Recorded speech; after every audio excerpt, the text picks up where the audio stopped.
ठीक आहे, आता त्यांना काहीच राहिलं नाही बोलायला, कारण कुठल्या विकास कामाच्या बद्दल बोलू शकत नाही आहेत, कुठल्या अफरातफरीबद्दल बोलू शकत नाहीत, काही बोलू शकत नाही आहेत. आणि म्हणून करता ह्या सिनेटचे आता त्यांना समोर आणलेलं आहे. हरकत नाही आहे, काही तांत्रिक बाबीची अडचण असू शकते, कारण असू शकतं, म्हणून त्यांनी थांबवलं. ते काय कायमचं थांबलं जात नाही आहे. कुठल्याही निवडणुका कधीही कायमच्या थांबलेल्या नाही आहेत.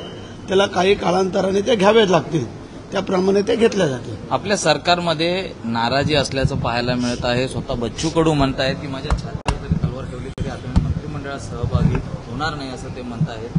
आणि त्याचबरोबर नाना पटोले असंही म्हणतायत पहिलं हे ईडीचं सरकार होतं, आता हे एड्याचं सरकार असल्याचं त्यांनी टीका केलेली आहे. त्याला काय उत्तर देणार? ठीक आहे, तर मी मगाही सांगितलं ना, यांच्याकडे रसायन काय राहिलेलं नाही की आता आपण काय टीका करावी, काय टिप्पणी करावी, काय नाही.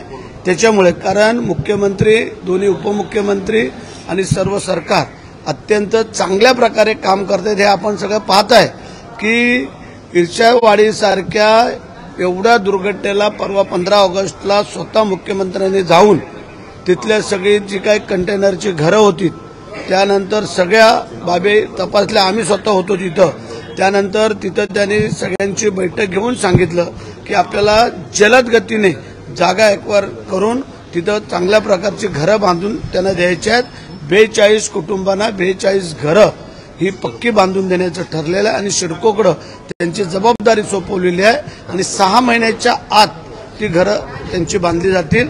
आणि स्वतः मुख्यमंत्र्यांनी शौचालय व्यवस्थित आहेत का, घरं व्यवस्थित आहेत का, लाईट आहे का, पाणी आहे का, नळ खोलून बघितले, छोट्या मुलांशी चर्चा केली आणि ऑन द स्पॉट तिथं अधिकाऱ्यांना आदेश देऊन टाकले. हे सगळं पावत नाही आहे. म्हणून आमचं सरकार आहे वेड्याचं, परंतु काम करण्याचं वेळ आहे. लक्षात आलं का? घरी बसण्याचं वेळ नाही आम्हाला. आमच्या सरकारला, आमच्या मुख्यमंत्र्यांना, आमच्या उपमुख्यमंत्र्यांना काम करण्याचं वेळ आहे. हे तुम्ही पाहिलं की कामाने झपाटलेले आहेत. हे घरी बसणारे सरकार किंवा मंत्री, उपमुख्यमंत्री, मुख्यमंत्री कोणी नाही आहे. आणि म्हणून करता आता विरोधी पक्षवाल्यांना वेळ लागण्याची वेळ आलेली. आता आपण करायचं काय? कारण हे कुठंच आपल्याला आता ऐकत नाही आहेत, काय नाही आहेत. म्हणून कदाचित त्यांच्याकडनं हे चुकीचे शब्द येत आहेत.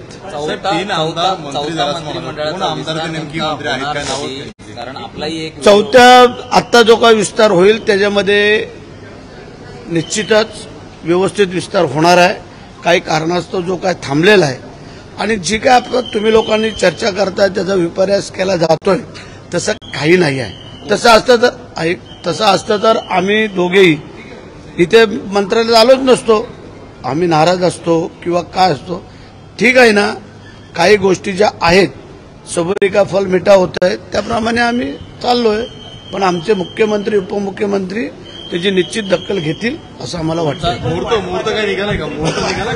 मुहूर्त नाही अजून, आम्ही आता पंचांग बघतो त्याच्यावरती. नाही तो परवा सांगून झाला. आता तेच करू नको, शिळ्याकडीला ऊस देऊ नको. तर त्याच्यात ऐक जरा, जे काय त्या दिवशी झालं त्याचा विपर्यास केला गेला. माझा सहकारी मित्र आहे. आम्ही सकाळी स्वतः सगळे दोघे बरोबर होतो. एकमेकाचं सुखदुःख आम्ही वाटून घेतलं.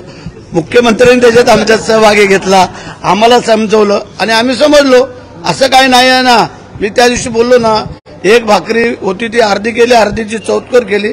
आता चौतकोर आहे त्याची पण अजून आम्ही त्याच्यातले वाटून घेऊ, त्याबद्दल काही दुमत नाही आहे. परंतु तुम्हाला एकच सांगतो, चुकीचं कधी आमच्याकडनं जाणार नाही आणि मुख्यमंत्री, उपमुख्यमंत्र्यांबद्दल तर नाहीच नाही.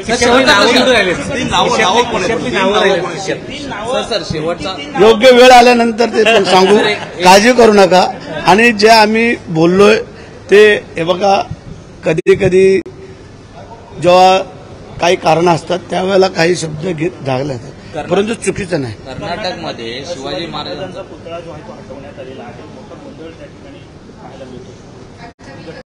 मला नाही अजून हे झालं असेल तर फार चुकीचं आहे.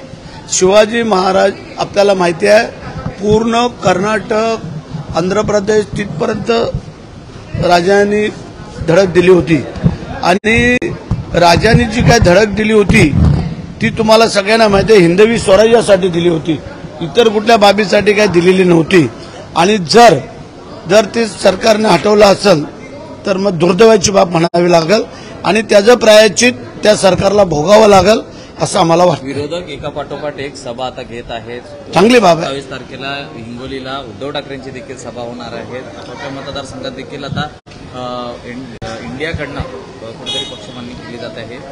100 सोनार की और 1 लोहार की यांनी 100 सभा घेऊ द्या. आमच्या मुख्यमंत्री उपमुख्यमंत्र्यांनी 1 सभा घेतली तर काफी आहे. म्हणून तुम्हाला सांगतोय की विरोधक ते त्यांचं काम करतील.